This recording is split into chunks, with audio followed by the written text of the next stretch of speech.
Hello everyone, and today we're going to take a look at 5 worst cars from every major automotive country, with those being Germany, Italy, France, Sweden, UK, Japan, USA, South Korea and China.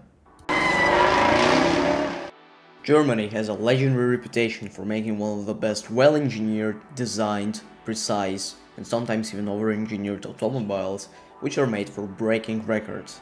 Super performance sedans, mind-blowing track supercars, you name it.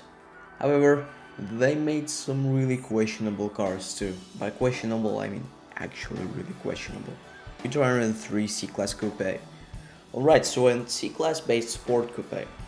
Sounds nice, right? But it was a sport compact coupe, so it was the equivalent of the 3 Series compact in the Mercedes realm, which we'll be covering later. The front looks, whatever, tolerable, but once you take a few steps and glance over to the rear of this car, well, I think it's quite self-explanatory. It looks like someone tried to draw a CL of the same year, sometime after consuming 2 liters of pure, non-diluted absinthe. And a really interesting story, one was parked near my grandparents' home, and it was this disgusting salad green color which doesn't look great on this car at all, and it gave me questions. As a kid, I thought it was some kind of Mercedes ripoff and not a real thing. BMW E46 Compact. Our man Chris Bangle, who is famous for his other designs, really put in the work this time. Put in the work to make this look like it was designed by the same guy responsible as the C Coupe while being on another liter or a few of absinthe. Well, Bangle worked in Mercedes a few years ago, so maybe this was a master plan to ruin this generation of BMWs. Well, any angle you look at this, it looks terrible, maybe the interior is a bit nice. Opel Kadett E. Here is the Opel Kadett E. Oh, sorry, wrong picture. I think that they look similar anyways. Self-explanatory, this car is somewhat the master of corrosion, the lord of rust. And that's really pretty much all wrong with this car, it's just a boring car which is decomposing as you drive it. Audi A2. Okay, this car has mixed reputation, because it's really underrated apparently. Yes, it has a great fuel consumption, but you're just paying for this? I'm unsure which design department has output this, because it looks like it's asking you to end its suffering and put it out of its misery. Gotta be fair though, it's really great engineered, aerodynamic, but I'm unsure why would you buy this, even if it has a great fuel mileage. There are a few other economical car options that don't look like this. The Mercedes-Benz A-Class, first generation. We're on the compact car ship today. Here's the A-Class. Well, first off, it failed the moves test. Second off, it looks like this.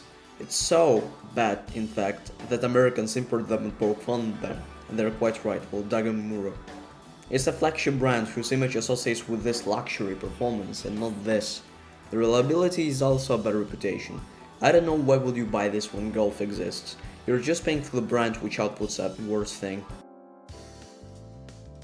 Italy, the country known for expensive and stunning, beautiful supercars. The country of automobile art itself. However, they still made some atrocious things. Lancia Beta. Well, this car seems like a failed experiment from Lancia, because its body shape looks weird, but hey, it looks a bit sporty and elegant, but not the sedan version. And don't get me wrong, I really think this is quite fun to drive. Interior looked weird, yes, unnecessary amount of this and that, but there was one large elephant in the room. Yeah, this car repeats the Opel's fate. Ferrari Mondial. If you're really not into cars, you might think, why is a Ferrari on the list? But if you are into cars, you already understood me. Yes, of course it had a V8, which was insufferably slow for such an engine. The design was of course nice, really Ferrari style. Also the reliability of this car was an absolute nightmare. Just like a Rondel Maserati, it will spend more time in the service than it would be on the road. But one small thing, the Ferrari would do so without it being run down. So now it's dirt cheap, and actually is a bargain for a Ferrari. Fiat Multipla, a classic. Despite being practical, the design seems to be indulged by heavy hallucinogens, because not even the aforementioned absinthe can help you achieve this result. If you think that the exterior is bad, every single detail in the interior makes you smile or be weirded out. The word why would be the main one for this car. Oh, but there's quite a great thing about it. This car is great in floods, with the windshield lights. Lamborghini Urus. Do I really need to explain this one? You're buying an over-glorified Audi with maybe slightly better design. Let's be real, most people who buy it are get-rich-fast young people who have no taste in cars, or rich SoundCloud rappers who have to show off. Hey, let me demonstrate something. Let's say that you're a newly rich person with 280,000 euros. You want a performance SUV. You can spend it all on this euros for 279,000 euros, leaving you with 200 euros. Of course, you'll have a Lamborghini then, but notice the performance stats here. And variant B's buy this RSQ8 with almost the same performance stats, lower mileage, and be left with 191,000 euros, which you can spend on either a nice home, or right you can nowadays, or buy a nice weekend car like a GT3 and still have some money. Lancia Y. Lancia was once a legendary brand, and then Chrysler bought it. They just started rebadging Chryslers for European markets, albeit Chrysler is still being sold there, and both are considered luxury brands, so this doesn't make any sense. This one, however, contrary to the first generation one, which was neat, has terrible crash test results, hideous, no shading design, and the same hideous interior. It was rebadged into a Chrysler in some markets. I wouldn't even touch this car with a 10-foot pole. Sometimes, looking at French cars, you'll think what the designer used as inspiration. Normal designers look at birds, animals, and even fighter jets. However, French car designers perhaps resort to some other measures. I can't even start light on this top, but let's look at something at least a bit adequate, and it's even insane still at that. The Citroën C3. I mean, it looks like a normal hatchback that is illogical in some ways Citroën style, or the Pluriel version raises a lot of questions. This is a cabriolet hatchback with a lot of unnecessary modifications and design twists. Look what it takes to take the roof off. And this can be the funniest thing you've seen all day. I mean, how possibly did Citroën management first of all approve this idea, then who created this idea, and what did they expect making this?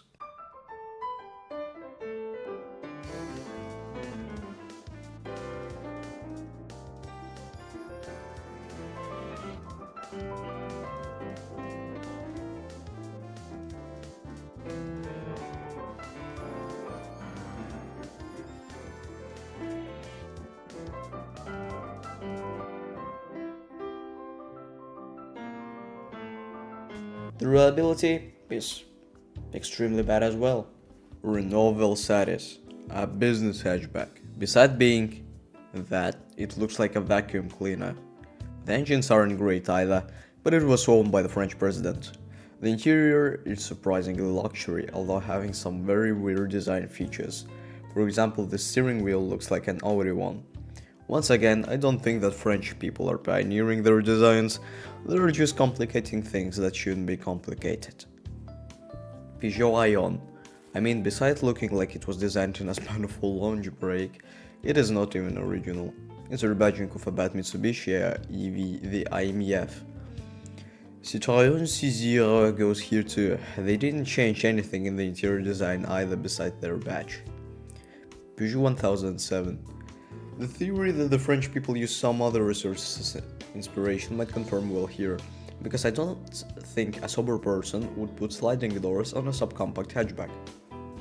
For what purpose? What does it add except complicating it and giving it more chances for a mechanical failure? What stopped them from putting normal doors on the car? These questions won't be ever answered. Engine reliability issues included. Interior is basic and it has a horrendous steering wheel. And finally,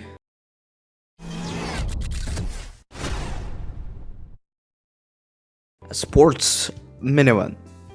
There's a saying that goes, if you have nothing smart to say, then don't say anything. Well, Renault clearly didn't know about this, releasing this.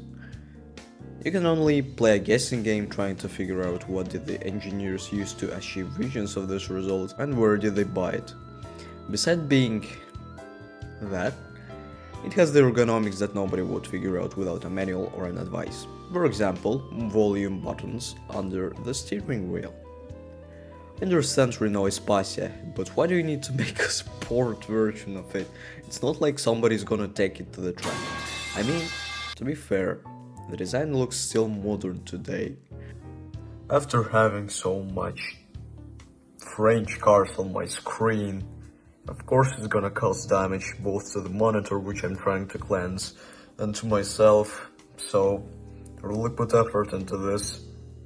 and I made a sacrifice probably of the most of my brain cells, so I wouldn't mind a subscription or a like. Thanks for watching and goodbye.